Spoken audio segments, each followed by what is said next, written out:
From what I can tell, John, just being out and about, my impression is that most Americans, even our subscribers, have no understanding of the extent to which the US leadership and its, partners in the UK and Israel are engineering World War III through NATO. Yeah. And it's very, very dangerous. Right now, everybody's busy trying to stop the WHO, but after that gets done, the next thing is stopping World War III because they really are trying for it. It's Yeah. serious. Right.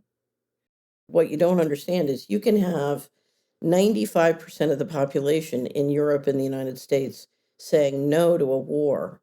But if you get NATO, if you get British and Polish and German soldiers in the Ukraine, and you can get it to the point where you can exercise an Article 5 on the theory that somebody's been attacked, then 1% of the leadership can engineer a World War III, whether you like it or not.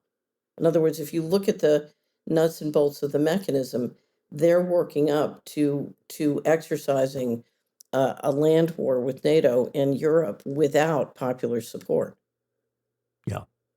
Right. Right. And their attitude, as long as we can finance it in the bond market, we don't need popular support. Okay. Really? Yeah. Well, how's that financed? How's that bond market doing on ammo? It's a big problem.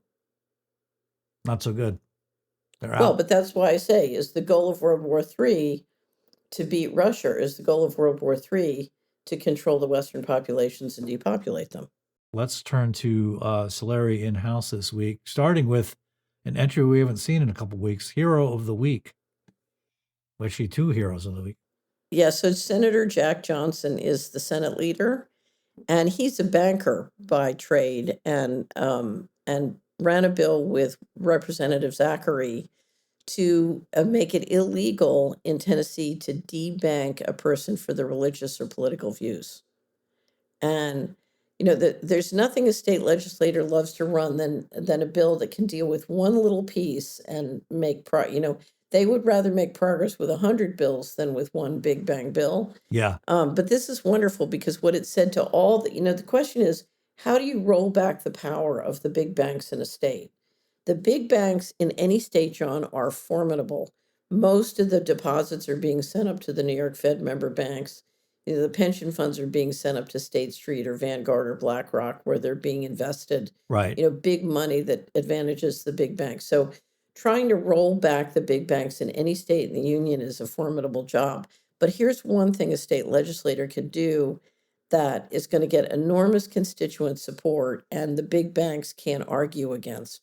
They did. I just had lunch with Senator Johnson, and they did. I asked him about the lobbying, but if you look at the arguments that the big banks were making as to why they shouldn't be free to do this, it's like that IDF spokesman. It doesn't hunt anyway. Yeah. So they got this passed. The governor signed it, and it's a great thing. I just met with a Kansas legislator, and I sent her a copy, and I'm going to make sure that all the state legislators get this because this is a bill.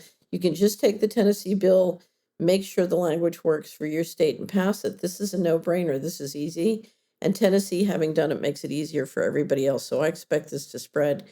And you can link to a copy of the bill. I would really encourage you, go get this commentary and send the link to your legislator and say, why don't we do this here?